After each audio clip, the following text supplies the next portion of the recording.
everyone, welcome back to Swede Fighters playing Torment, Tides of Numenera. And if you remember from the last episode, we just finished character creation. I'm a slick Jack. I picked that instead of intelligent because I really like persuasion. And quick fingers, that's good because that means I can steal stuff. Alright, we're going to confirm this character and we're going to get started. So, if you missed last time, something is hunting us and we joined with another previous personality. So, I guess we're out there. Ooh. Hello. Everything about this spectral figure seems dreamlike. He is a hazy silhouette who seems to be made of blue glass smoke. He wears stylish, well-cut clothes. His handsome, bearded face seems hauntingly familiar, though you've never seen him before. He breathes a sigh of relief when he sees you. We weren't sure that would work. We pooled our strength and channeled it through me to reach you, to wake you up. He glances at the other figures here and frowns unhappily. It took more out of them than we thought. The other reflections, they're more like shadows now. Look, I'll bet you've got a lot of questions. This whole place is basically your mind. Your body's still out there in the real world, healing from that fall. You need to get out there and finish the process. He shrugs. It shouldn't be too hard. Before I met you, it felt like something was hunting me. Do you know what it was? He closes his eyes. That's a memory I don't want to recall. Large, black, furious. It's our death. It's the sorrow. He closes his eyes. I hope it's lost interest in you. If it finds you, we're done for. You said I had to finish the process. What do you mean by that? After you wake up from this dream state and attune to the tides, you'll need to find something called a resonance chamber. Your body should have landed somewhere near it. Just climb inside it and everything will be fine. What do you mean attune to the tides? Tides are like a force, like gravity or magnetism or something, except they respond to people's actions and perceptions. Your body, that is, your body in the real world, needs the tides to survive. It's not something you need to worry about. Your body will attune as it wakes up. What's a resonance chamber? I remember pieces about it, but not the whole. It's a crystal sarcophagus. I remember it having 5 mechanical arms around it, and a metal ring set in the floor. I think we were aiming for it when we fell. When you open your eyes in the real world, it should be nearby. Who are those other people? You call them reflections? That's what they are. As I said, it's your mind. You'll find reflections of people you knew, people you met in the real world, and with whom you shared some kind of psychic connection. I don't know how or why. It just happens. If this place is my mind, why don't I remember any of this? Any of you? It's your mind. A construct built to, I don't know, share thoughts, store your true self. Wait, you know how people say, in the first place. This is definitely the first place of your memory. Well, it was the first place for me anyway. You'd probably know better since it's yours. If you don't remember now, maybe it'll come to you later. Who are you? He pauses and looks down at himself, considering a long time before answering. I'm you. I'm a part of your mind. A splinter. I was waiting for you here. We called you with the memories of the others who are here. I don't know what happened next. How do you know all this? All that you're telling me? He throws up his hands in frustration. I'm just a part of you. I look at you and I know. This place was made for you, for us. And I remember pieces of knowledge that comes to me when you ask your questions. But that's all. So how do I get back to the real world? There's a portal down there. It'll take you back to your body. Just step through it and the whole ties thing should take care of itself. He crosses his arms. When you wake up, find the resonance chamber and activate it. Then we can... What in the hells is that? What? Oh boy. What is that? That is not a part of my mind, is it? Gods, it's the sorrow! Can I? The sorrows is the sorrow is anchored to those reflections. It's devouring their power. We have to get rid of them. Destroy its anchors, or else the sorrow will erase us forever. All right. Okay. Okay. I have to kill the reflections. A crisis begins when you enter into a dangerous situation. Crises are turn-based encounters where you can fight, sneak, manipulate the environment, or talk your way out of trouble. Each turn, you can take one action to attack or activate an ability. You can also make one move. Alright, so I can actually... That reflection nears you. Kill it! You'll loosen the sorrow's anchor. Alright, I'm gonna... Do I have to kill it? Can I talk to it? Okay, I'm gonna... No, I don't want to attack it. Can I? Okay, I have to attack it. Efforts can be applied to attacks to increase your chance to hit. As with other tasks, each level of effort increases your chance by 20% at the cost of 1 point from a stat pool. Unarmed attacks use speed, but other weapons and abilities may use might or intellect instead. I don't want to attack it. I want to talk to it. I have a 65% chance, so 85. Here we go. Dunk. Oh, okay, I killed her. Sorry, didn't want to have to kill you. Oh. What in the? It's escaping. It's going to hide inside your mind. Now run. Get to the next one. No, don't hide in my mind. Oh, can I? You can sacrifice your action for the turn to double move instead of attacking. This move preview line turns purple. Okay, so I'm gonna... Alright, I can move here, or I can move here. Fine. Alright, I can't actually do anything. The sorrow is throwing out some sour fragments. No, no sour fragments. Those look exactly like the ghosts from Planescape. That's cool. Can I not kill her? Do I have to? Hedge magic? No. Okay, I guess I'm gonna have to. When you apply an effort to attack, they also increase the damage you deal. Alright, I'm gonna 85%. Schmacko! Sorry, you've already used your action this turn, and you will need to wait until the next turn to deal with another reflection. You can move somewhere to spend your... Okay, I'm gonna move there. Okay, I'm done with my turn, I guess. The sorrow... Sorrow infection... What is it doing now? It's infecting it somehow. No! Fells. Fells are temporary conditions or status effects that can produce character stats. Do I have a fell on me? Last cast of turns. It has a something on it. Okay, I'm gonna attack it. I'm on 65. Okay. I'm gonna have to kill you. Bam! No! The armor stat reduces physical damage. The fellow are placed on this character has boosted its armor by 10, meaning it will absorb 10 points of damage. It's too high for me to overcome with the physical attack. Skist! The reflection is protected somehow. You need to find a way to hit it even harder.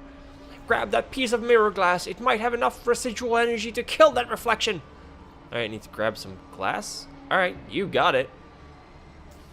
Pick up loot. Yeah, I'm gonna pick it up. Boop. All right. Take all. Sorrow's turn. No, not more of these fragments. It's... Oh, no, I mean, it's infecting me. To activate an item, left click on the item's icon in the bar above your portrait, then click on the character you want to target. Alright. Ooh. Alright. Boop. Die! Oh, cool. I healed and gained some XP. Alright, cool. Dealt with the sorrow. You pried it loose! That thing is a cancer, an infection. It's unstoppable, but you stopped it. He holds his head in his hands. I can't believe it found us in here. He looks at you, terror in his eyes. That thing, the sorrow, it's been hunting you. It's what killed you in the first place. It'll keep hunting you until you activate the resonance chamber. I didn't remember until I saw it, but that's why the chamber is so important. You have to get back and activate the chamber before it's too late. The portal to your body is that shimmering dome there. Go now! Alright, can I kill you? Can I kill this guy? I'm gonna talk to him again.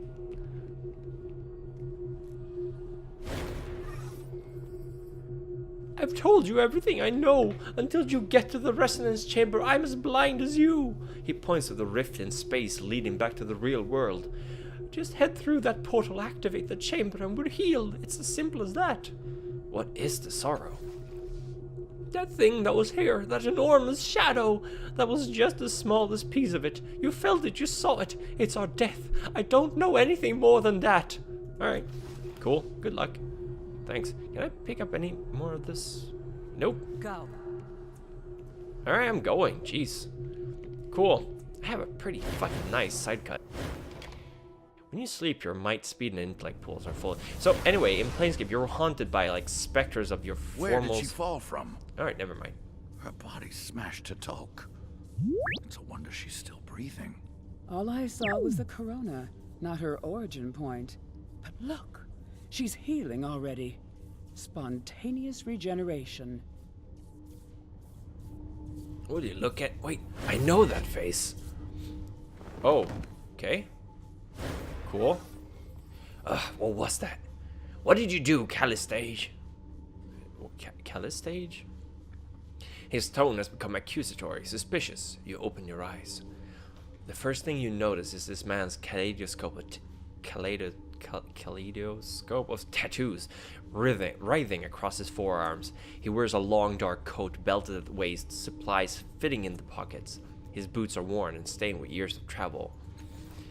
You blame me? She emitted an internal physiological reaction in response to the fall, probably related to that fantastic healing process.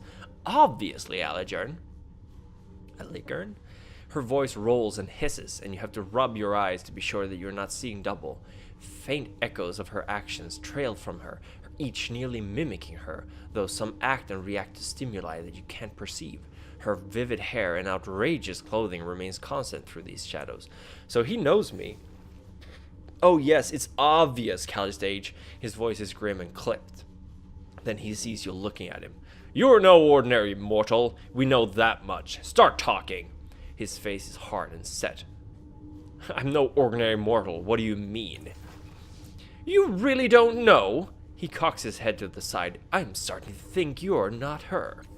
Starting to think, Aligern. Tell me, is it a novel experience? It's her face. I've never seen any other people rebuild themselves like that. Only the Changing God could have healed so quickly. Changing God, by the way, is a nickname for the person with a lot of bodies that we were. He sighs and rubs his face, trying to regain his composure. Maybe you could help me for a change. You know what this means to me. You're familiar with the word changing, Aligern. It implies inconstancy. Thus, the Changing God may well have changed. Several versions of her shrug as she addresses you. You'll have to forgive him. He believes you're someone he once knew, even though it's painfully obvious to anyone that you are newly born. Her most solid self curtsies, while others bow or spin. I and my sisters am Callistage. This is Aligern. We are explorers, knowledge seekers. That's how we came to be in this room. If I'm not mistaken, you are what we call a cast-off. The Changing God created you, body and mind. Your sire used your body for a time, and then abandoned it for reasons of his own. When his mind departed for a new experience, you were born in his cast-off shell. Where are we? What is this place? A sanctum of your sire's. The common belief is he had several such places throughout the Ninth World, possibly other worlds as well. We were only just able to gain entry to this one because of your grand entrance. Who is the Changing God? Ha! That's something coming from you. She gives him a sidelong glance. The Changing God is your sire, dear. He discovered a path to immortality long ago, a means to transfer himself to a new body of his own creation. I don't think he knew, however, that when he abandoned one body, another mind was birthed to fill the void. Oh, that he knew, all right. He eyes you up and down coldly. The only thing that the Changing God cares about is himself. He doesn't give a single thought for those he leaves behind. Sounds like you're one of them. If you know the Changing God through my body, why do you keep referring to my sire as he? We know your creator through legend and research. He's taken the form of men, women, visitants, and other things. His form is fluid, as his name suggests, but the stories about the Changing God always refers to him. It's easier, Aligern shrugs. You are a woman. The Changing God is himself. Are there other... sorry. Are there other cast-offs? Dozens, hundreds, who can say? Your sire has been doing this for several centuries. Though if all of them were born the way you claim to have been, it's a wonder any of them survive. So you say I was born when the Changing God left, but why am I not dead? I used a cipher to slow your fall further. Oh, so you were the one saving me. Well, the damage still would have killed an ordinary person. But think about it. If you're the kind of person who can make your body into anything you want, what do? If you've constructed bodies for centuries, you want to make each one better than the last. You want to live forever. You're not going to let your life end by accident. No, you'll make strong bodies, fast, powerful. Maybe throw in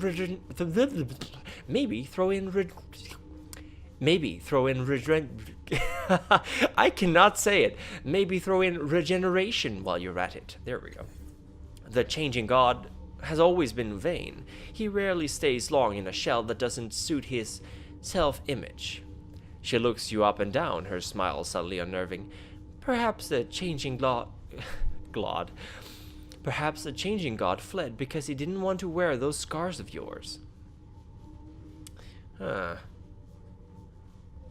If the Changing God abandoned my body, where is he now? If he abandoned your body, then his consciousness fled to another. He eyes you keenly. Oh, so he doesn't think I'm not the Changing God. Oh, do stop! The look she gives Aligern is equally piercing, amplified by the withering glares of her sisters. If there's one thing we know about the Changing God, dear, it's that he always has a contingency. This child was born here. The object of your obsession will have been reborn somewhere else. And how can you be sure this body's a cast-off? You mean aside from your miraculous reformation? For one thing, there's your tattoo. All cast-offs have one, though its purpose is beyond me. And then, of course, there's your delicious naivete. She could be faking it. You don't live hundreds of years without learning to lie convincingly. She sighs in exasperation, then says to you, what do you think? Are you a newborn child, or are you a powerful immortal whom death has robbed of his memories?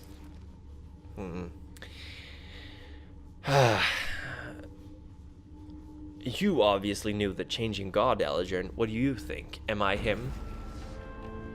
Oh, dominant ties have shifted. That is just the kind of question he would ask. He scrutinizes you in a way he hadn't before. I admit you carry yourself differently. The Changing God I knew had a glint of knowing everything about our world and the worlds before it. Your personality, that's very much the same. Oh, my blue-tide rose, which I have no idea what that means. You could be him. I hope not, for your sake. You would have a lot to answer for from a lot of people. And what are you basing that conclusion on, Aligern? Your feelings? He looks away, his composure slips a little. Gods, you're so rancid sometimes, Callistage. What was that blast of energy when I woke? As I was telling my colleague, it was obviously a physiological reaction of some kind. I've never witnessed the birth of a cast-off, but yes, it could very well have been caused by your nascent consciousness. Don't worry, I don't believe it caused any real harm. Not to me, at least. Really? You've been more abrasive than ever since we came in here. He shoots her a sidelong look. She just can't emphasize with other people unless she's experimenting on them. Oh, wait, that's Aligern. She just can't emphasize with other people unless she's experimenting on them. Are you sure that surge didn't hurt you? If it did, it was damage in our minds. Though how you checked if it carved her, I wouldn't say. Tough to find normalcy there. At least we know it didn't hurt Aligern. That skull's as thick as organic stone. Do you know anything about the tides? I've heard that term. I've heard that term before. A subject your sire studied in great depths. I'm afraid it isn't my field of inquiry. I want to ask you about something else. Of course, child. You must be so disoriented. Before I woke, I was in some kind of dreamlike labyrinth with a glowing specter. With how hard you hit the ground, I'm surprised that's all you saw. Why do you seem to hate the Changing God so much? The ghost of a smile touches his mouth, as if he's privy to a joke, but it doesn't reach his hard eyes. He's lived longer than anyone in the ninth world, hasn't been much of a philanthropist in all that time. He's helped some people, sure, but it's always been in his own self-interest. He's gotten away with a lot of skist over the year. If falling from the sky didn't kill me, is there anything that can? An excellent question. Having seen your regenerative abilities in action, I suspect they are primarily physical, a regrowth. If that's the case, you'd be unable to survive most varieties of psychic or molecular decomposition, disintegration, conflagration, and so forth. The generative diseases could pose a problem, and I know of several entities capable of psychic destruction. As she speaks, a vision flashes into your mind. It's not yours exactly. Somehow you know this is a memory of the changing gods. You are in a dark room lit by a myriad of blinking lights and holograms from the many machines surrounding you. What about a body that can withstand the sorrow's attacks? Says a voice. It seems to be coming from one of the machines. No, you reply. The thing has no respect for barriers of any kind. Physical, temporal, psychic. This is the only way. With a series of gestures, you bring up an image of a crystalline pod. If the resonance chamber works, it will give us the power to stop the Sorrow's hunt once and for all. We just need the right focal point, a catalyst. The memories fades. Calistige is still talking. You realize that the device you saw in memory of is identical to the one behind you now. It looks just like the Spectra had described it, a transparent sarcophagus inside a crystalline dome, with mechanical arms arrayed around it on a metal ring. Unfortunately, the dome is shattered, the sarcophagus is cracked, and one of the arms is in pieces on the floor. Whatever its function, it clearly needs repair. Or flesh-eating viruses. One presumes disfigurement by the iron wind could likewise be as devastating enough to... I think she gets the point, Calistage. I'm not gonna tell them that. Do either of you know anything about the sorrow? The sorrow. I've had my share of sorrows, but never the sorrow. What's that? A disease? Her mouth compresses in a tight line. I know nothing about it. Do either of you know how to fix that crystal chamber there? I'll remember that. Eligern chuckles, then firm and certain he says, Not likely, though it might not be impossible. You need people with the appropriate knowledge. I'm sure the cult of the changing god will hold the answer. Her distaste is evident in the expression of her echoes, although the face of the one in the lead remains carefully impassive. You turn to the insane to help a newborn. Where's your judgment, Eligern? I would take her to the Order of Truth. The Order of Truth? Are you mad? They would sooner take us apart. What's the Order of Truth? Knowledge seekers, the learned who try to wrest secrets from the heart of the prior worlds. They gather in the city to exchange the findings and helping humanity to build a brighter future. She smiles brightly. Our friend Eligern here was once one of them. Frauds, quacksalvers, and charlatans. They don't have all the answers, and I'd not trust them with the changing god's secrets. You're just angry that they couldn't help you with yours. Her echoes tinkle laughter. But I am being too cruel, dear Eligern. Let us take our new friends to the Order. What's the cult of the changing god? Despite what she says, they're not insane. Despite what she says, they're not insane, they're eccentrics. She laughs, but he soldiers on. They're worshippers of you and your sire, the changing god. They devote their lives to understanding your kind. I kind of really want to know about my old self, so I'm going to go to the cult of the changing god. I'm sure that's not going to bite me in the ass. A wise choice. Your worshippers aren't likely to cut you apart, and they're sometimes fools, but they collect knowledge and data. They'll tell you more than you can care to know about. Whoever you are, they could give you a good counsel. She sniffs and gives Eligern an acid glare. Good counsel? The best counsel is to come with me. I'll accompany the two of you. When you change your mind, you'll need an introduction to the Order of Truth. Fine, we'll both go. But don't be surprised when Callistege leaves you broken in a ditch with your purse empty, while she laughs it off as a good experiment. Suspicious as always, Allegern. Child, the world is an exciting place, but it is full of dangers. Rest assured, one of us will get you safely to where you need to be. I'll be right behind you. A sunny smile crosses her face. Why do you want to go with me? What's in it for you? I won't deny that you are an exciting find, but it's not about that. I just want to see you safely out of the reef. Kid, you're not safe here, and not just because you're new. Treasure hunters trawl the reef. Scavengers who would sell you for parts if they knew where you came from, what you were. Okay. Alright, let's go. You've gained your first companions.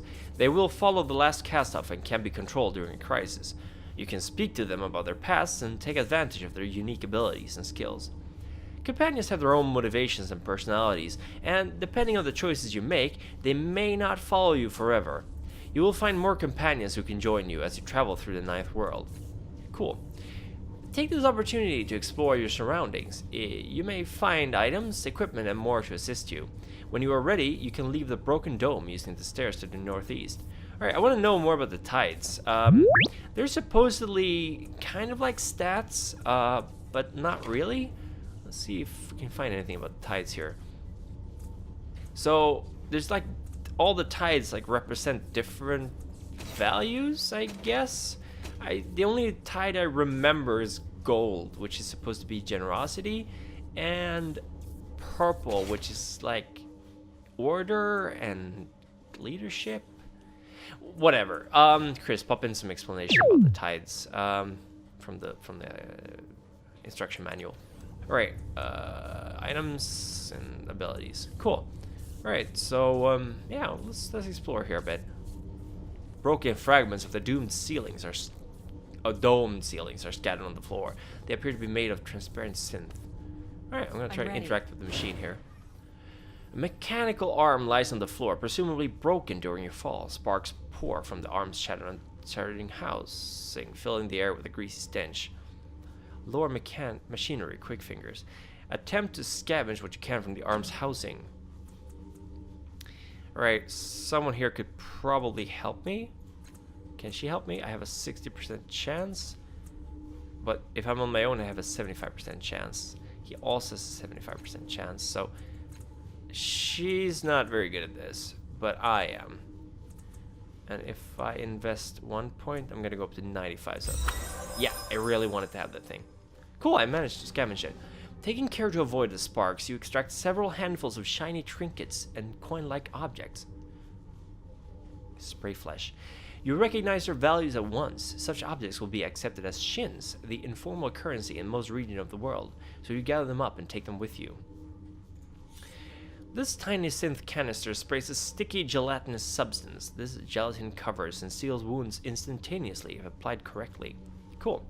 Alright, don't want to use that. Examine the housing.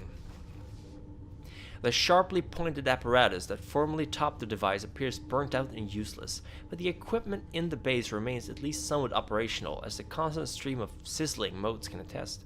I'm gonna leave that alone. Okay, anything else in here that... Ooh, what's this? What's in this chest? What's in the box? No. Why? In this world, then. Oh, there we go. Shin, that's money. Alright, and encephalitic rush. This pliable synth container is tightly sealed, holding a swirling purple gas. The purple substance is harvested from the vast structure buried beneath the sands of the beyond, which seems to constantly replenish, though it is hard to gather. If the container is jammed hard against the surface, it becomes permeable, unleashing the gas within. The original purpose of the gas is not known, but when inhaled by a human being, it provides a rush of mental energy. And we have a fleetfoot moss. This moss-covered pebble looks almost ordinary, and if it were lying on the ground, it would be difficult to spot, but the moss shifts in unexpected ways and the pebble vibrates as it does. If held against the skin, the moss latches on and is absorbed, providing a powerful resuscitating energies. These pebbles are found by diving into the waters around Sage's Cliff, perhaps grown by unknown interaction with the surrounding Numenera. Cool. I'm gonna take all of it. Alrighty, we're gonna accept. Tiny glowing motes float through the interior of this tower. Each one is surrounded by much smaller motes, like 1,000 of the worlds circling the sun. Going. Cool. And what's this? The flexible tubes that are attached to this machine appears to be later additions. Someone cobbled the device together, but its functions is unclear. I'm kind of wondering if Yes, I didn't now. actually fall, but got out of this thing instead. Sunlight falls through the ragged hole in the roof onto the or did I fall onto it? Shattered resonance chamber. It is hard to believe that you did this, that you plummeted through the curve of the pale blue sky, crashed through the dome, and broke this delicate machine with your own body. It is hard to believe that you are still alive. 4 mechanical arms hang over the center of the device, above the cracked semi-transparent crystal of the sarcophagus. The 5th arm lies broken on the floor among the scattered synth and crystal shards, and a metal ring surrounds the array, dented and broken by your impact crater. Take a closer look at the sarcophagus. The padded interior beneath the coffin cracked lid looks like it was made for a human body. Despite the damage, you don't see any way to open it and get inside. Maybe I did get out of it. You glance between the sarcophagus and the little neck protrusions at the end of the arms above. It seems likely that using this chamber would not be a pleasant experience. I'm gonna examine the suspended arms. Cables run from the machine along the domed walls to the base of the suspended arms, each of which is capped with long needles, aimed at the cracked coffin-like chamber at the center of the platform. Gem-like lights flicker dimly at the base of the arm. I'm gonna inspect the metal ring. You feel the slightest hint of resistance every time you cross the ring, and now that you're paying attention, you note that your breath is echoing in your ears, as though you were inside a glass dome. When you step outside the ring, the feeling passes. I'm going to examine the shards. Jagged fragments of crystals are intermingled with synth from the shattered dome above. The crystal shards glitter in the light like captive suns. I'm going to pick one up. Cool. Sharp as a dagger on one end and smooth on the other. It might make a usable if somewhat crude weapon. Cool. Alright, I'm going to step away from the device. I got a knife. Okay, well, it's a weapon anyway. Alright, cool. You've got it. Let's get the hell out of here. And we'll see what happens outside in the next episode. Thanks for staying with me, guys. I'm having fun so far. Hope you guys are too. These two are pretty interesting. All right, see you later. Bye-bye.